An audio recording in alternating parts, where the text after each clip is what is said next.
Check, check, 1, 2. Hey, Eddie, how's it going? All right, so let me jump over to Ableton. When I open up Ableton 10, it looks like this. I hope this isn't too different from how your older version of Ableton looks, but we'll see. um, right off the bat, if you want to, um, this probably doesn't mean anything to you, but if you want to, you can do a little bit of house cleaning, if you will.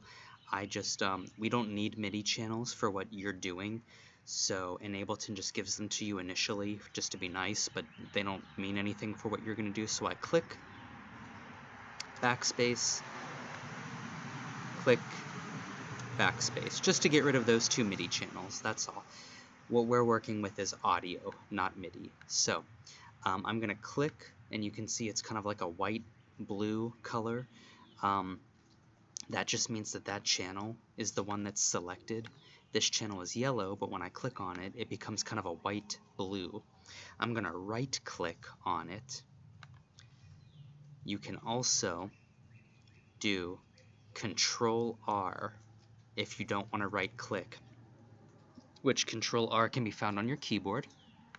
And I'm just going to name this one Microphone. And then I'm going to click Enter to lock that name in, that name obviously being a microphone for that channel. And then right-click or Control-R. Whoops. It would help if I selected it. Now I know it's selected because it's like a pale blue. And then Control-R.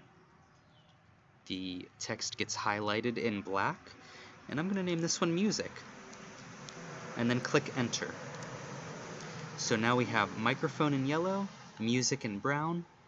Those are our two channels.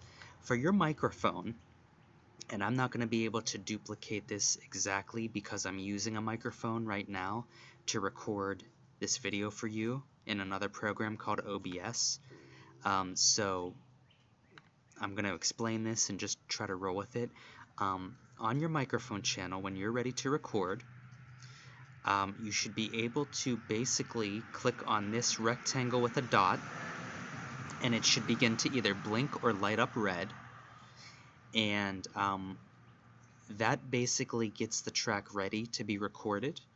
At that point, you want to talk into your microphone, sing into your microphone, and just look at the levels that are coming out of your microphone and into Ableton. Just make sure you're not hitting way high up in the red. Green is fine. I think if I remember correctly, Ableton will even show a little bit of yellow. Yellow is fine. Red is no good. If it's red, take this little triangle and turn that channel down. You can also do this on your audio interface, which is that little box that your microphone plugs into.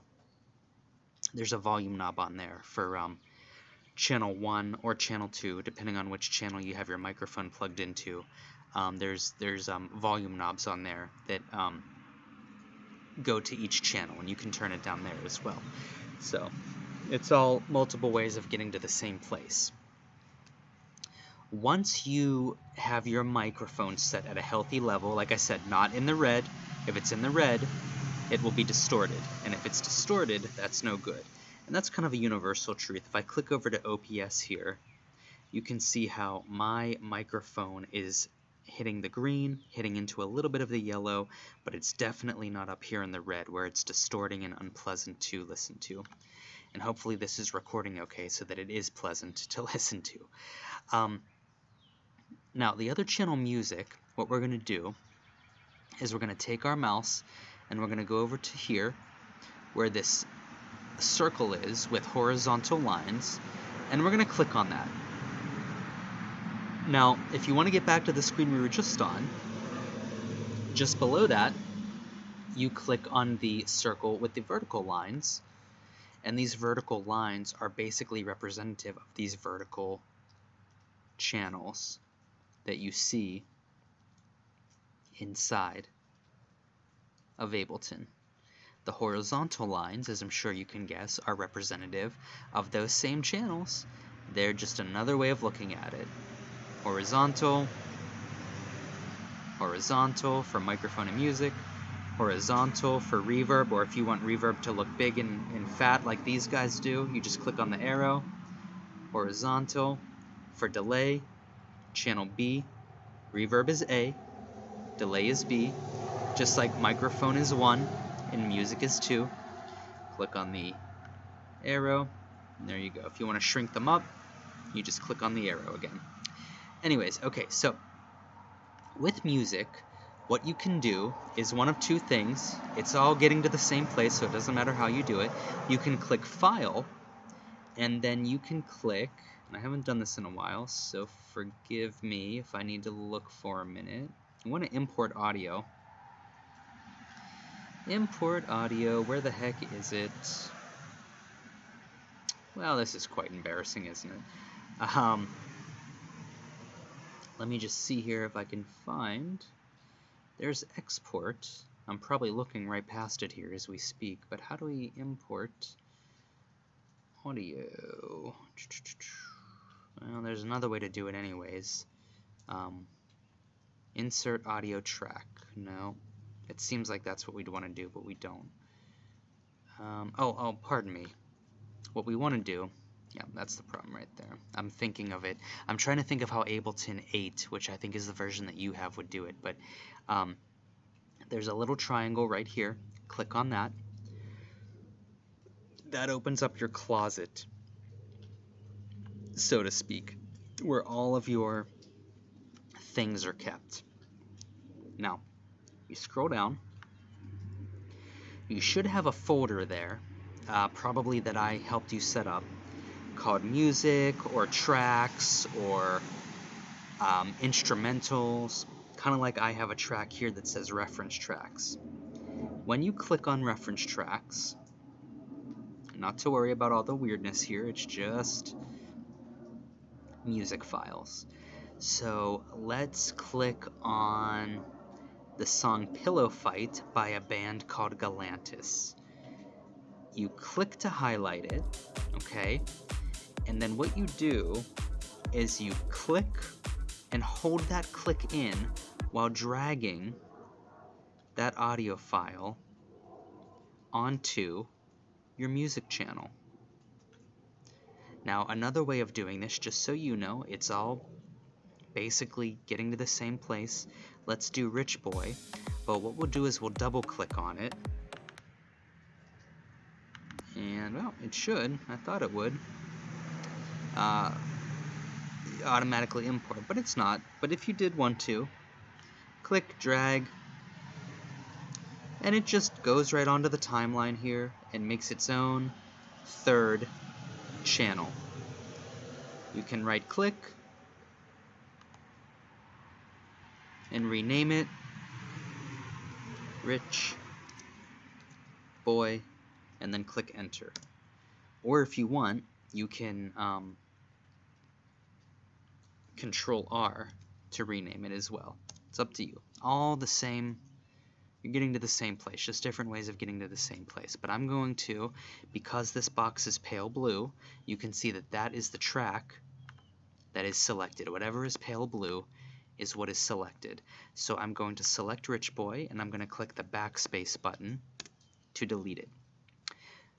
Anyways, if in the event you do not have in your closet, if you will, over here, a folder set up with music, let's do this another way, just in case you don't have that. What you can do is you can click up here to kind of minimize Ableton, but not minimize it like this. Sorry, not minimize it like this, where it's totally down. You just want to click on these squares here, and it kind of just makes it small. That gives you room to then, say, go into your folder for your computer, and this allows you to access your entire computer and all the different areas of your computer. Pictures, different areas, documents. For me though, on this computer, I keep all of my music on a second hard drive, And on that second hard drive, I'm sure if I just scroll down here, because I don't use Ableton the same way that you do, so that's why it takes me a minute to kind of remember how you do it. Let me just find where it somewhere says music or tracks. Music 2020. Double click on that. And we'll just take whatever track is at the top here, to scratch Swisha T. Click, hold, and drag right into Ableton. Well, that's a weird file, so hang on. Let me get you one that isn't weird. Click, hold. So click down and hold that click down. Drag it in. Well, why is that one getting weird too? These must be MIDI files, which is why in the beginning I deleted those. Let's go into a different folder. I thought I had one that would just say music, but it's probably on my other computer. Well, here, let's just do .mp3. So I'm just searching my computer for MP3s. Okay. Click and drag whatever song it is that you want, and drop it right on your timeline in Ableton. Now keep in mind, if you click and drag, you can move this to whatever bar inside of Ableton. Like I moved it to bar 17, but you probably want it right at bar 1. If you don't want it right at bar 1, just move it over to wherever you want it. You can make Ableton big again by hitting the square here. And now you have your music, or whatever it is that you'll be singing over, in your music channel, microphone on your mic channel. And this should still be blinking red from how we set it up earlier in this video. And whenever you're ready, you just hit the round button right there, and you're recording. You're in. That's it. Whenever you're done, you hit stop or the space bar, and that's your recording. If you should need a metronome, it's right up here. When you click on it and it turns yellow, that means it's activated. When you don't click on it, or if you click on it and it turns gray, that means you've shut the metronome off. Of course, you can adjust your tempo. This, by default, Ableton's at 120. You can bring it down to 70, 60, wherever you need it. You can do it. No big deal. Now, as far as exporting, ignore me for a minute while I just make a quick example of this, because you don't need to be watching an export for 2.5 minutes on video. So let's just pretend that this very, very short clip here is an entire song. Obviously it's not, because it's only from bar 1 to the end of bar 2, which Ableton says is roughly about 4.5 seconds long. But I'm doing this way because it'll be quick to see on video rather than waiting for an entire 3-minute song to export. When you're done, there's a bar up here on Ableton, this black bar. It's bordered by a little gray arrow and a little gray arrow. You can drag those arrows to make it pretty much as short or as long as you want.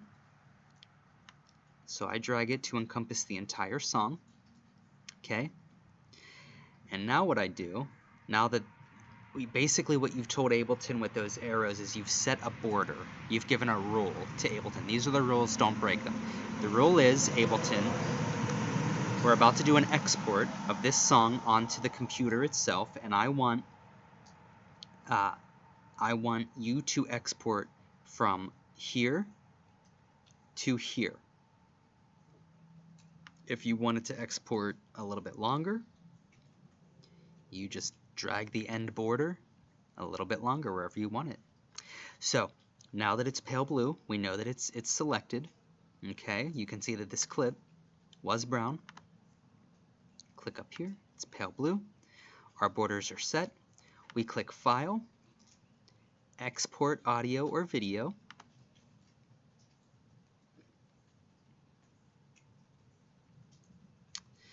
I don't think Ableton, yeah, doesn't allow for MP3, so that'll be another video that we tackle. But we export. We call this the ed test song. It's asking me where I want to save it on this PC, obviously, because we're on this PC. On my data hard drive in a folder called Mikey, and then a subfolder called Mikey Tracks. None of that will make sense to you because you don't have Mikey folders on your hard drive. So what you can do to make it easy is just click to save it on your desktop where my Unemployment 2020 folder is. So you can save this wherever you want, your documents, in pictures, in music. Just click and save it on your desktop though, because it'll be painfully obvious when you click save here and it exports it. And we go up to the line up here, top right, and minimize Ableton. We can close this out from before, and look what we have here. We have edtestsong.wave right there. That's a song. That's it. That's our file right there. Now, getting that to turn into an MP3 with iTunes is a whole different video. I'll see you in the next video.